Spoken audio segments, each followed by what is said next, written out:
Alléluia, que le Seigneur vous bénisse. C'est encore moi, en ce jour, de pouvoir partager encore une pensée de l'Esprit, une pensée de la parole avec vous.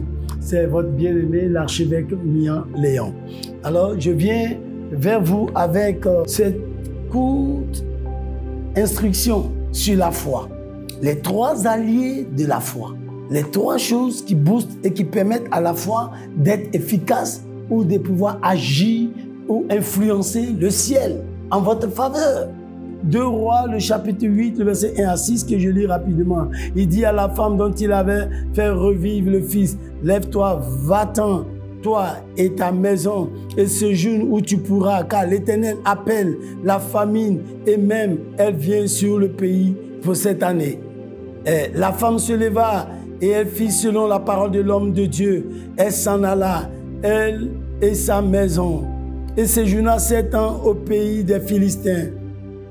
Au bout des 7 ans, la femme revint du pays des Philistins et elle alla implorer le roi au sujet de sa maison, de son champ.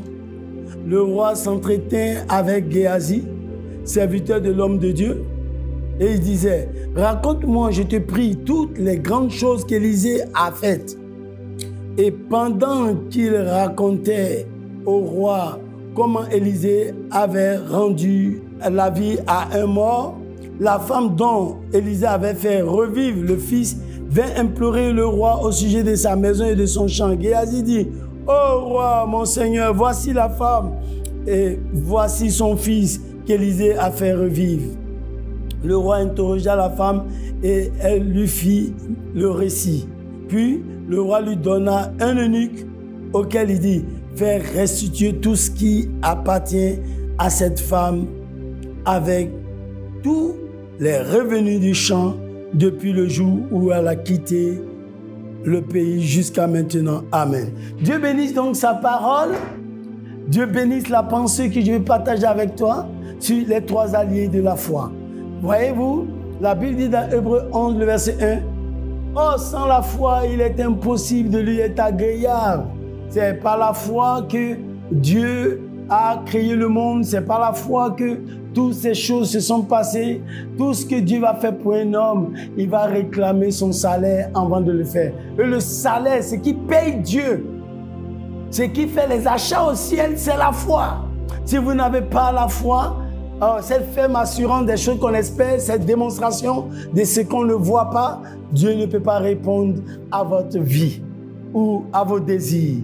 Donc, quand je parle des 3 alliés de la foi, je vais vous parler d'abord du premier allié qui est l'obéissance. L'obéissance est le premier allié de la foi. Quand vous lisez Hébreux 11, le verset 8, voici ce que dit la Bible. Hébreux chapitre 11, verset 8. Je lis. Voilà.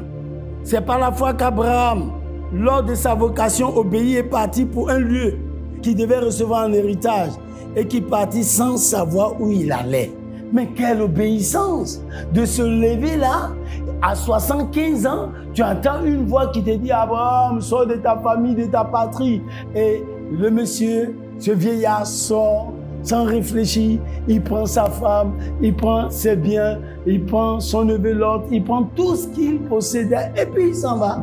La Bible dit dans un endroit inconnu.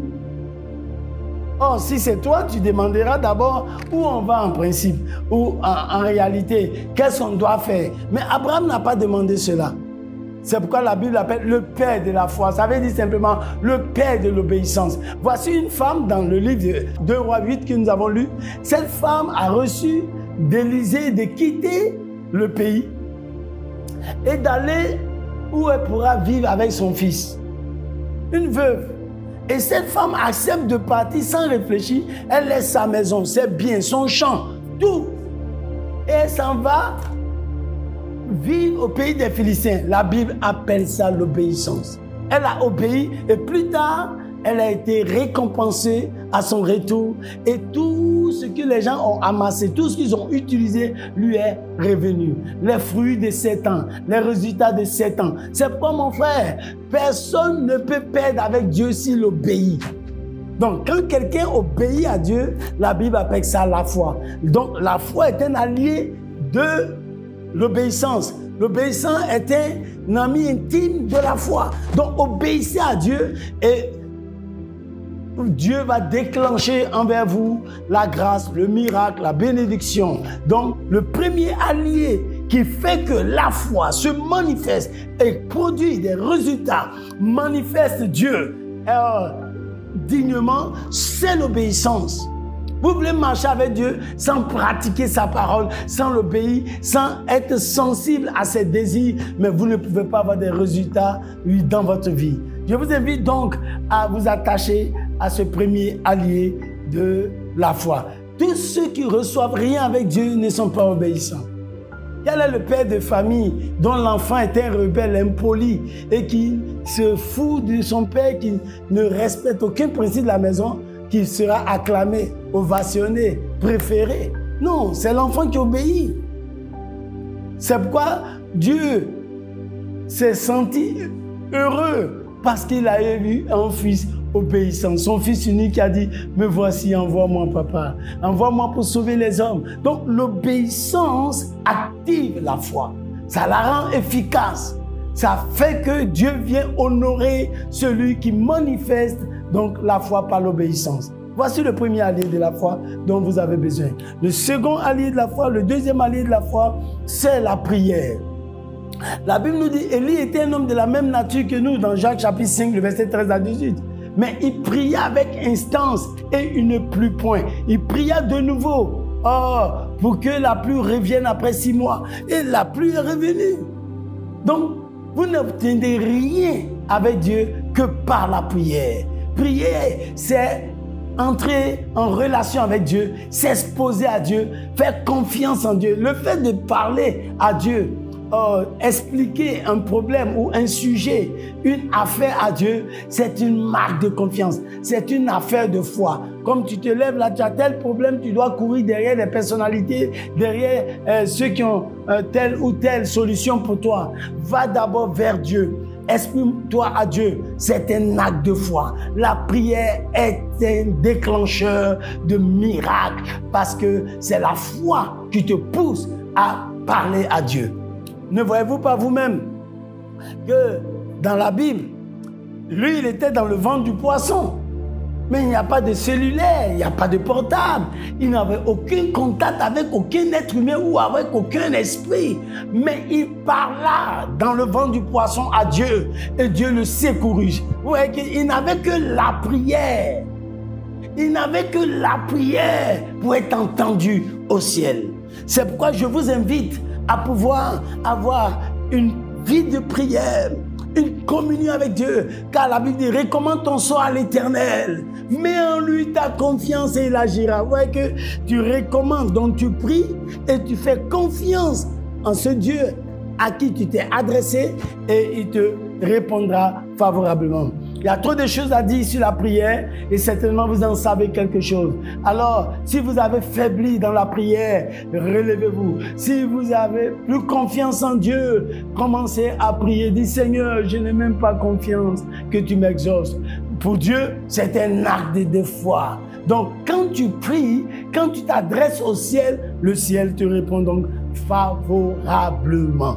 Ayez donc un esprit pour prier. Ayez donc une pensée pour prier. Ayez donc une nature pour prier. Oui, bien aimé, même si vous ne voyez rien au bout de votre prière, priez quand même. Apprenez donc, la Bible nous dit que Daniel ouvrit la fenêtre en direction de Jérusalem et il pria de la même manière qu'il a toujours fait, même s'il y a une menace, priez. Même si c'est interdit de prier, priez quand même. Dites à Dieu que c'est interdit de prier. Mais moi, je veux m'adresser à toi. Vous n'avez pas besoin de sentir, comme les gens disent, j'ai senti la présence de Dieu. Tu n'as pas besoin de ça. Dieu n'est pas dans le sensationnel. Dieu n'est pas dans les émotions. Exprime à Dieu ton désir. Dis-lui ce qui ne va pas ou ce qu'il va. La Bible dit que celui qui souffre, prie. On n'a pas dit qu'il court de maison en maison pour mendier. Qu'il prie. Donc, quand tu pries, tu t'es recommandé à Dieu, tu t'es livré à Dieu. C'est une marque de confiance. Voici le deuxième allié de la foi qui donne des résultats. Mais il y a des gens, ils ne prient même pas. Et ils doivent compter sur les hommes. Non, priez d'abord. Parlez à Dieu. Dieu peut vous indiquer un homme pour vous aider. Après votre prière, Dieu peut toucher le cœur de quelqu'un pour venir à votre secours après votre prière. Priez, même si vous ne voyez rien, priez. Même si vous ne sentez rien, priez. Même si rien ne marche, priez. Sinon, la Bible, elle dit que celui qui souffre cherche vraiment des intérêts auprès de ses oncles ou bien de ses parents. Il dit que celui qui souffre prie. C'est ce que nous dit le livre de Jacques. Qu'il prie, c'est-à-dire qu'il s'adresse à Dieu. Donc, qu'il fasse confiance en Dieu. Quand tu pries, c'est un acte que tu poses. Donc, tu fais confiance en celui à qui tu t'adresses. Alors, je vais aller plus rapidement pour terminer avec le troisième allié de la foi. Il y en a beaucoup de choses concernant la foi, mais je vais vous donner ces trois choses afin que cela s'applique à votre vie, que vous puissiez vraiment laisser ces choses grandir en vous et que vous soyez des hommes de résultats, de bénédictions, de miracles. Vous soyez des producteurs de preuves. L'audace. Vous ne pouvez pas parler de la foi sans audace. Qu'est-ce que j'appelle audace? Parce que qui parle de la foi doit prendre des risques. Dieu dit par exemple dans sa parole, quand Moïse est mort et que les enfants d'Israël devaient traverser le fleuve du Jourdain, le Jourdain est un fleuve, donc le fleuve, il ne s'arrête pas. Le fleuve coule, il n'y a plus de bâton de Moïse. Vous faites quoi? Dieu dit à Josué, parle au sacrificateur de mettre le pied dans l'eau, alors que c'est un fleuve. Si tu mets ton pied, il va t'entraîner. Et la Bible dit que dès que les sacrificateurs ont eu l'audace, ils ont pris le risque de poser le pied dans l'eau, la Bible dit le Jourdain s'arrêta. Pose le pied dans ta pauvreté, elle se transformera en richesse. Pose le pied dans ta honte, elle deviendra ta gloire. Pose le pied là où il y a la menace, là où le propriétaire de la maison est en train de venir. Il est même devant ta porte. Les huissiers sont là, mais aie l'audace de les affronter. Donc l'audace, c'est prendre des risques pour Dieu. C'est un risque de prier. Quand la loi contre la prière était sortie par les Mèdes et les Perses au temps de Daniel, mais il a pris le risque, la Bible dit d'aller prier comme d'habitude. Shadrach, Meshach, Abednego ont pris le risque de ne pas se prosterner devant la statue du roi et ils ont été jetés dans le feu. Quand tu prends des risques pour Dieu, Dieu prendra des risques pour toi. Alléluia. C'est pourquoi j'aime bien dire aux gens que la foi est un risque calculé. La foi est un risque calculé. Ça veut dire que j'ai tout calculé et j'ai vu que c'est impossible humainement, mais je mets mes pieds dedans. Donc, si vous ne voulez pas prendre de risques, il y a des gens qui veulent que tout soit au complet, tout marche bien, avant qu'ils disent que Dieu m'a béni. Non. La foi, donc, je n'ai pas encore vu ma bénédiction, mais je prends des risques pour aller vers ces bénédictions. Quand je te parle de risques, ce n'est pas la vente de la drogue pour devenir riche. Je ne parle pas de risque de devenir un homosexuel pour avoir de l'argent pour dire que Dieu t'a béni pour faire le ministère. Ça, c'est de la honte pour le ciel. Ce n'est pas de ça que je parle. Je n'ai pas dit de prendre des risques, d'aller voler pour qu'on te jette en prison. Et pour dire que non, on a dit de prendre des risques, donc il n'y a plus le risque. Non, le vrai risque, c'est un risque qui s'accorde avec Dieu, qui s'accorde avec la parole de Dieu, qui s'accorde avec les principes de Christ, de l'Évangile, des Saintes Écritures. Donc, vous devez prendre des risques, donc vous devez être audacieux. Voulez-vous que je vous parle de combien de personnes ont été audacieux? C'est de l'audace de quitter sa famille, sa patrie, sans savoir où tu t'en vas. C'est de l'audace. C'est de l'audace de prendre ton fils unique dans la personne d'Isaac, de monter à Morija pour pouvoir le sacrifier. C'est de l'audace. Quand on vous dit de donner à Dieu, par exemple, c'est de l'audace de voir tes propres besoins et de jeter ton pain sur la surface des eaux. La Bible dit, avec le temps, tu le retrouveras. C'est de l'audace. Tu n'as même pas encore payé ton loyer. Tu as tes propres problèmes. Quand Dieu te pousse à s'aimer, c'est de l'audace. Tout ça, c'est de l'audace. Dieu a dit, un jour Jésus a dit à un homme qui avait une main sèche, il dit, étends ta main. Mais attends, s'il pouvait étendre sa main, il allait venir vers toi. Mais parce que Jésus lui dit, étends ta main, il a pris le risque de vouloir étendre et la main est sortie. C'est de l'audace. Quand on a pêché toute la nuit, qu'on n'a pas eu de poisson, aucun résultat, que le Christ dit, jetez votre filet du côté droit de la barque, avancez en pleine eau. Il dit, Seigneur, toute la nuit, on a pêché sans rien avoir. Mais sur ta parole, je prends l'audace. Je prends le risque d'aller encore en haute mer et de jeter mon filet comme tu as dit. Et la Bible nous dit qu'il y a eu un résultat surprenant, merveilleux. Je vais vraiment vous inciter ce jour à pouvoir être audacieux pour Dieu, à faire des choses pour Dieu. Dieu dit que tu seras un grand serviteur de Dieu, un grand télévangéliste, tu vas faire des miracles, tu vas faire ceci, mais tu ne veux prendre aucun risque. Dieu dit, tu seras un grand prophète, mais tu as peur de parler, on dit, oh, il a tapé poteau. Mon frère, tu ne prophétises pas pour toi-même, tu ne pries pas pour toi-même, alors il faut que tu sois audacieux. Tout ce que vous faites pour Dieu, faites-le par audace. Faites-le en prenant des risques. Faites-le par détermination. Dieu lui-même saura défendre une telle foi. Dieu lui-même saura t'accompagner. Dieu lui-même saura manifester sa protection avec toi. Nous n'adorons pas tes dieux, car notre Dieu peut nous délivrer de la fournaise ardente. Ils sont en train de parler au grand roi Nebuchadnezzar, s'il vous plaît. C'est de l'audace. Et même si notre Dieu ne nous délivre pas, nous n'adorons pas tes dieux. Quelle audace! Devant le grand roi Nebuchadnezzar. Mais ils sont sortis comme des vainqueurs. Soyez donc audacieux. Voici donc le troisième allié de la foi. Prenez des risques pour Dieu. Prenez des risques pour votre destinée.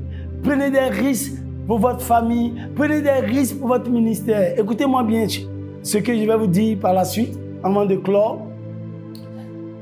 Si vous ne pouvez pas mourir pour votre destinée, pour une histoire, pour une affaire, pour un projet, par la foi, votre destinée restera nulle. C'est pourquoi, en vue de la gloire à venir, Jésus a pris le risque d'aller à la croix. Ma Bible dit, c'est pourquoi Dieu l'a souverainement élevé. Vous voyez que c'est Dieu qui le ressuscite d'entre les morts. Et si Dieu va mourir, qu'il ne ressort plus. C'est de l'audace. Soyez audacieux. Un jour, je conclue avec cette histoire de Paul. Un prophète est sorti du nom d'Agabus et il dit à Paul, il a dit du moins, excusez-moi, celui à qui appartient cette ceinture sera lié à Jérusalem, il sera frappé, il sera jeté en prison. Et Paul a interrompu cette prophétie. Il a dit, c'est pour moi la ceinture, mais de ville en ville, l'Esprit Saint m'avertit que des liens et des tribulations m'attendent. Pour moi, je ne fais aucun cas de ma vie comme si elle m'était précieuse, pourvu que j'accomplisse ma course avec joie. Oui, en accomplissant ma vocation, en accomplissant mon travail, en remplissant mon ministère. Il dit, je ne suis pas seulement prêt à être frappé ou jeté en prison, mais je suis aussi prêt à mourir. Quelle audace! On te prévient des dangers qui sont devant et toi tu prends le risque d'aller au devant des dangers, Paul. Oui, c'est de l'audace. Et il est devenu l'apôtre des gentils, donc l'apôtre des païens. Il est devenu le plus grand apôtre de tous les temps. Il est venu et il a dépassé tous les autres parce que lui, il était un audacieux. Il était quelqu'un qui prenait des risques. Quelqu'un qui n'avait pas peur d'être mordu par le serpent. Quelqu'un qui ne craignait pas les moqueries.